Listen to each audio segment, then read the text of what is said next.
자, 안녕하세요. 반갑습니다. 한국경제TV 와우넷 감은숙 파트너입니다. 자, 여러분의 주식대학 유튜브 영상을 25일 날 제가 SK하이닉스와 삼성전자가 하락할 때의 하락의 원인과 앞으로의 대응 전략을 한번 올려드렸었습니다. 그때 사실 제가 여러분들께 SK하이닉스 같은 경우에는 중기적 관점으로 길게 보신다면 19만 원 이하에서는 18만 8천 원, 9천 원까지 준다면 너무 좋다. 121선 정도 부근까지. 그리고 그걸 단기적으로 보든 중기적으로 보든 그 정도에는 가격 메리트가 있다라는 얘기를 드렸었습니다.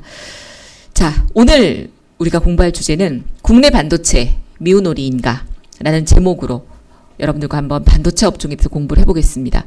아마도 어제 미국 증시에서 엔비디아를 비롯해서 반도체의 훈풍이 불면서 필라델피아 반도체 지수가 급등을 해서 굉장히 기대를 하셨을 겁니다. 9월에 금리 인하가 테이블에 오를 수밖에 없었고 최근에 급락했던 인공지능과 반도체 관련주가 뉴욕 증시에서 상승을 보였는데 국내 증시에서는 부진했습니다. 일단 이 원인들을 살펴보고요. 앞으로의 우리의 대응 전략들을 빠르고 면밀하게 한번 살펴보겠습니다. 일단 전강 후약이 나왔었죠. 삼성전자, SK하이닉스에 대한 대응 전략들.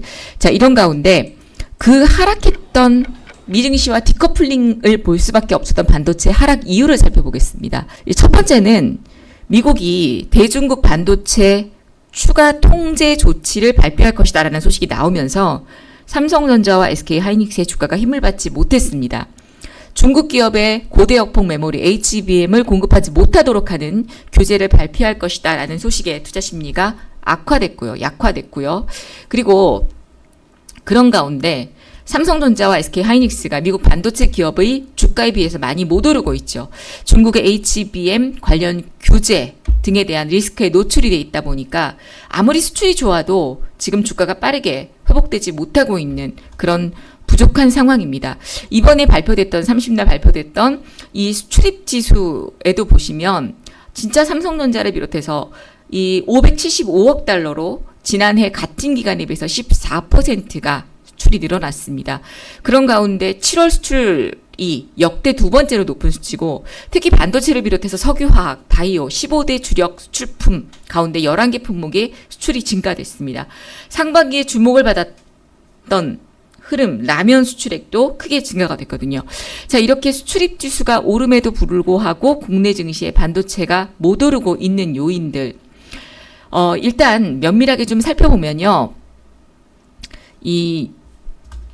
여러 가지 요소들이 좀 있겠지만 첫 번째는 이 중국의 미국과의 대중국 사태, 그리고 수출입 지수의 흐름에도 지금 현재로서는 중국의 규제에 노출되어 있다라는 부분이 악재고, 또 하나는 2분기 실적이 거의 다 지금 발표되지 못한 상황이에요. 그래서 이 기업 간의 밸류에이션 격차가 아직 해소되지 못했다는 점, 이런 점들이 또 요인이고, 엔비디아의 주가가 13% 강세인데도 한국 반도체는 미지근했었죠. 필라델피아는 7% 이상 올랐습니다. 이런 부분들에 있어서 우리는 일단 우리 시장은 그 전날 미리 올랐습니다. 사실 전일에 이 FDA 연준의 발표가 나오기 이전에 삼성전자의 주가라든지 SK하이닉스의 주가를 보시면 삼성전자가 어땠어요? 지금 수요일 날 이미 3.58%까지 급등세를 보였고요. SK하이닉스가 바닥에서 3% 이상, 3.5%가량 상승을 보였습니다. 25일 날 제가 여러분들 이 유튜브에 올려드렸던 타이밍이 여기였습니다. 그날 제가 이 자료를 영상으로 올려드리면서 지금은 아니다. 만약에 매수를 하고 싶다라면 19만 원 이하에 매수하시라고 했어요. 이 글을 영상을 올려드렸더니 영상을 보신 분들께서는 그래서 결론이 어떻게 하라고 그러셨는데 똑바로 들으세요. 결론 제가 그때 분명 내드렸죠. 단기로 보실 분들도 좋고 중기로 보실 분들도 120선 이하에서 19만 원 이하에서는 메리트 있다라고 말씀드렸어요. 아마 그때 매수하신 분들도 지금 20만 1,000원, 그래서 제가 단기적으로 20만 원, 21만 원, 그 다음에 이제 목표가를 높여가자라는 말씀드렸었죠. 첫 번째 국내 증시가 오늘 이렇게 부진했던 이유는 이미 전일장에 먼저 좀 올랐다라는 거. 그리고 기존에 하락했을 때 반도체 섹터의 하락의 논리들이 있었잖아요. 그 논리들을 살펴봐야 됩니다. 그게 AI 거품, 그리고 캐펙스 투자 대비 리턴에 대한 시간이 걸린다는 부분들, 이런 것들이 사실은 하루아침에 해결되는 것은 아니라는 거죠. 그리고 또 하나는 우리가 GPU에 대한 흐름을 체크해 볼 필요가 있습니다. 애플이 엔비디아의 GPU를 쓰지 않고 구글의 TPU를 쓴다라는 뉴스가 나왔습니다. 그리고 HBM의 파이 자체가 이제는 무한정 커지는 것이 아니라 어제 삼성의 컨퍼런스 콜에서도 이런 계산들을 해보니까 이제는 수요보다 어쩌면 공급이 점점 더 많아지고 있다라는 흐름들을 서서히 나타냈습니다. 그렇기 때문에 상당히 좀 제약적일 수밖에 없는 상황들이고, 무작정 반도체 섹터가 미국에서 많이 올랐다고 해서 우리도 같이 올라가라는 법은 아직은 없다라는 얘기예요. 그래서 기존의 스탠스와 마찬가지로 반도체 섹터의 경우는 사실 삼성전자를 제외하고는 기술적인 반등이 이어지고 반등이 나온다라면 전고층까지 욕심내지 마시고 일단 비중을 좀 줄여보시는 전략을 그때도 제가 드렸었죠. 물론 가을 겨울에 소형 반도체 소부장에도 온기가 퍼지겠지만 올 1분기, 2분기, 작년 가을 겨울 같은 그런 기대치는 좀 낮추자라는 얘기를 드렸었습니다. 그렇기 때문에 이제는 반도체 비중보다는 하반기에는 이 우리의 투자 섹터가 좀 달라져야 된다라는 얘기고요. 그 다음에 또 전일자의 우리 이 미국 증시에서 반도체가 오른 이유를 우리가 살펴보면 첫 번째는 FOMC의 이 비둘기파적인 발언이 가장 큰 요인이었었고요. 그 다음에 두 번째가 대중 반도체 규제 정책 소식을 발표했다라는 소식이 전해지면서 미국 반도체 기업은 좋았어요. 근데 우리는 지금 아직은 노출이 되어 있는 상태죠. 마지막에 AI에 대한 우려가 어느 정도 부식될 수 있는 발언이 나왔습니다. 왜냐하면 MS에서 실적 발표를 할 때 자본 지출이 아닌 전년 대비해서 80%가 늘었다라고 얘기하고, 그러니까 AI에 대해서 투자를 계속하겠다라는 얘기를 했고요.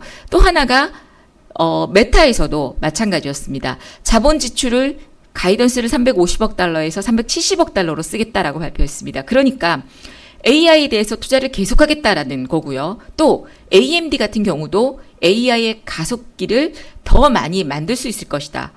매출이 더 나온다. 이렇게 가이던스를 제시했어요. 그러다 보니까 어느 정도 AI에 대한 불안한 부분들이 희소가 됐거든요. 그래서 우리 증시도 오늘 전력 반도체들이 바닥에 또 올랐던 거고요. 이런 긍정적인 전망을 내려놓다 보니 또 우리나라 전력 인프라 관련주들도 상승세를 보였고, 만약에 오늘 아침에 제가 장중 공개 방송을 했었는데요. 반도체 섹터가 오늘 갭으로 떴을 때 따라 들어가신 분들은 아마 다 물렸을 겁니다. 오히려 어제 장대 음봉이 나왔던 방산이라든지 조선, 그 다음에 바이오 이런 종목들이 전부 다 오늘 반등이 나왔어요. 결국은 뭐냐면 우리의 시나리오는 금리 인하라는 큰 명분 아래 거기에 수혜를 받을 수 있는 업종들이 하반기에는 주도 섹터로 바뀌고 있다라는 얘기입니다. 그리고 하루아침에 이런 것들이 많은 것들이 바뀌지 않는다. 어제까지 강했던 섹터들이 조금 더 강할 가능성이 높고, 여기에 더해준다면 낙폭 과대에 대한 어떤 관심 종목들이 소형주라든지 수급에 따라서 빠르게 움직인다라는 얘기예요. 오늘 코스닥이 많이 움직였던 것도, 급등했던 것도 1.4% 이상 오르다가 1.29로 마무리될 것도 바로 그런 내용들 때문인데요. 반도체 업종은 경기의 불확실성과 그리고 최근 인공지능의 회의론에 대한 흐름 때문에 급격히 주가가 하락을 겪었지만, 결국 AI의 시설 투자, 카펙스에 대한 의구심이 완화되는 국면에서 메모리 사이클에 대한 관점은 업사이드 제한이 아닌 추가 상승 여력에 대한 관심을 가질 것으로 보여집니다. 메모리 반도체 업사이클은 아직 진행 중이고 반도체 업종에 대한 관심을 가질 필요는 있지만, 이런 관점에서 올해 SK 하이닉스의 고대역폭 메모리 공급량만으로도 소비량을 모두 충당할 수 있었던 엔비디아가 삼성전자의 HBM3E 제품을 본격적으로 구매하기 시작할 경우에 HBM 부분의 경쟁 심화라든지 공급 가잉이 분명히 전환될 수 있습니다.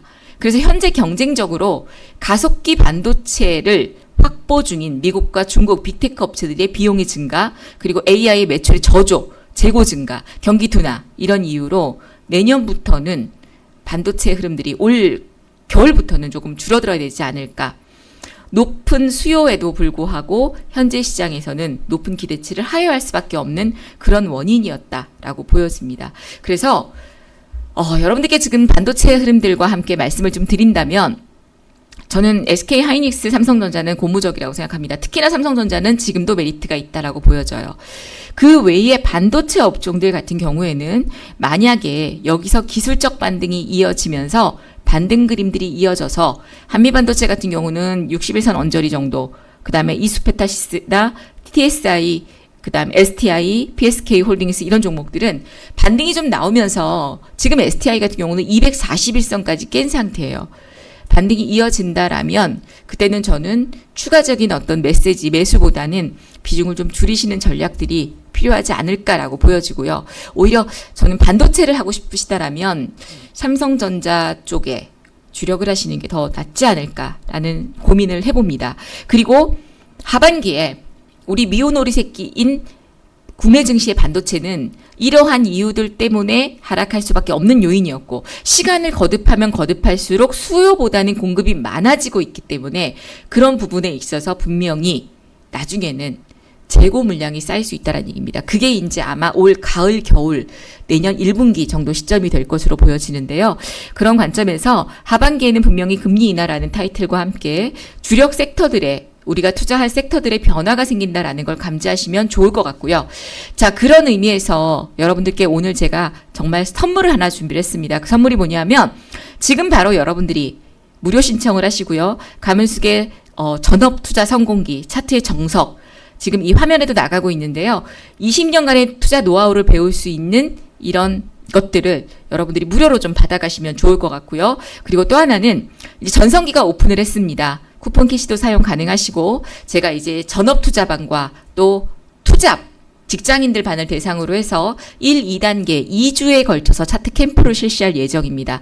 여러분들이 체계적으로 저처럼 전업투자자 개인 투자자에서부터 이렇게 전문가의 대열에까지 오를 수 있도록 여러분들이 공부하시고 싶으신 분들은 바로 이 상품을 또 가입을 하셔서 8월 12일부터 있는 이런 가문숙의 전업투자 성공기에 같이 참여해서 체계적으로 공부하시면서 이 좋은 시장에서 수익을 극대화하고 2025년도에는 또 비중을 줄이는 그런 어떤 현명한 투자자가 되셨으면 좋겠습니다. 와우넷 홈페이지에 가문숙의 전업투자 성공기 나와 있습니다. 3490-4610으로 같이 동참하시면 좋을 것 같습니다. 감사합니다.